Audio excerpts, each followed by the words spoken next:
que vous pouvez vous présenter et puis un petit peu nous expliquer comment vous intervenez dans le cadre de la coopération centralisée à l'international dans le domaine de l'eau? Alors bonjour, donc je suis Anne Briand, je suis maître de conférence en économie donc à l'université de Rouen. Et donc je travaille avec Amandine Loyal-Larrey qui va se présenter après. On présente aujourd'hui donc une communication qui est issue en fait des différents travaux de recherche qu'on a fait dans le cadre de l'analyse de la demande en eau dans les pays africains.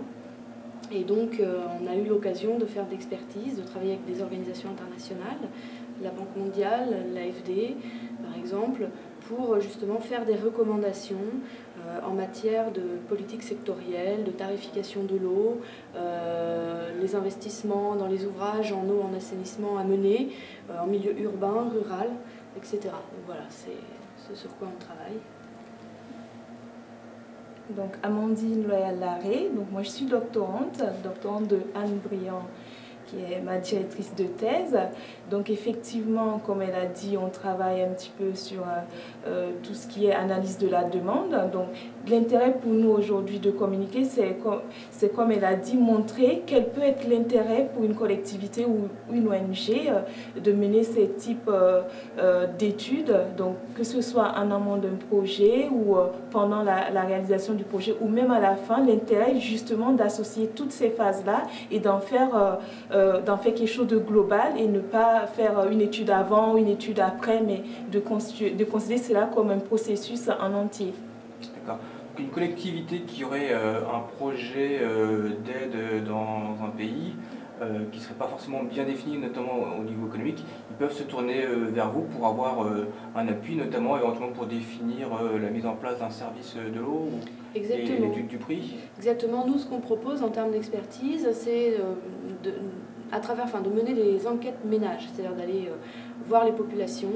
Ce sont des enquêtes quantitatives, c'est-à-dire qu'on va avoir un très gros échantillon de population et on va leur poser tout un tas de questions sur leurs pratiques actuelles en eau, en assainissement, le prix auquel ils accèdent à ces services actuellement et surtout, deuxième étape, quelles seraient les améliorations qu'ils souhaiteraient avoir.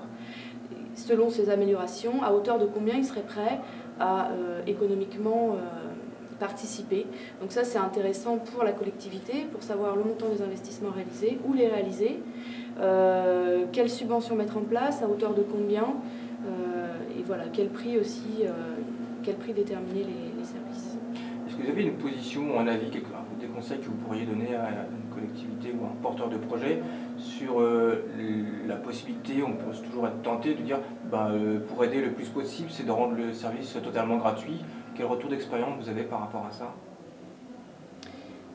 Très rapidement, on vous dit que bon, c'est vrai que de ce qu'on a vu ou de ce qu'on a fait comme étude, il est impossible aujourd'hui de rendre un service, c'est un avis personnel, de rendre l'accès à ce service-là complètement gratuit parce que la production d'eau potable a un coût, que ce soit eau potable en assainissement, a un coût qu'il faut répercuter d'une manière ou d'une autre. Après, oui, soutenir les populations qui ne peuvent pas accéder à cela par des types de programmes comme le subventionnement, oui, mais pas complètement gratuit. Non. Et par ailleurs, le fait de fournir un service gratuit, ça sensibilise moins aussi les populations. Le fait de participer permet de donner plus de valeur au service. Et puis il faut savoir aussi que dans les pays en développement, l'eau coûte beaucoup plus cher pour les ménages pauvres qui n'ont pas accès au robinet à domicile que pour les ménages riches. C'est-à-dire qu'ils ont déjà l'habitude de payer très cher l'eau puisqu'ils vont acheter l'eau à une bassine et au seau et que ça coûte 10 à 15 fois plus cher que le mètre cube, le prix du mètre cube au réseau. Donc finalement, ils ont la capacité de payer l'eau. Bon, c'est plus compliqué pour l'assainissement puisque les infrastructures sont beaucoup plus coûteuses. Là, c'est vrai qu'ils sont moins enclins à participer financièrement à l'achat des systèmes d'assainissement et des systèmes de subventionnement croisés notamment entre l'eau et l'assainissement qui pourraient être mis en place. C'est-à-dire que l'eau pourrait subventionner l'assainissement. Ça, c'est une préconisation qu'on peut faire issue de nos travaux de recherche. Souvent, on pense l'eau d'un côté, l'assainissement de l'autre, alors qu'on pourrait imaginer des subventionnements croisés entre les deux secteurs. D'accord. Donc pour pérenniser un projet, votre conseil c'est plutôt de ne pas rendre le service gratuit, de demander à ce que les gens du coup se l'approprient, donc c'est de les faire payer, mais ça nécessite évidemment une étude sur l'appropriation de ce service pour qu'il soit pérenne. Donc une analyse de la demande. D'accord. Ce sur quoi on travaille.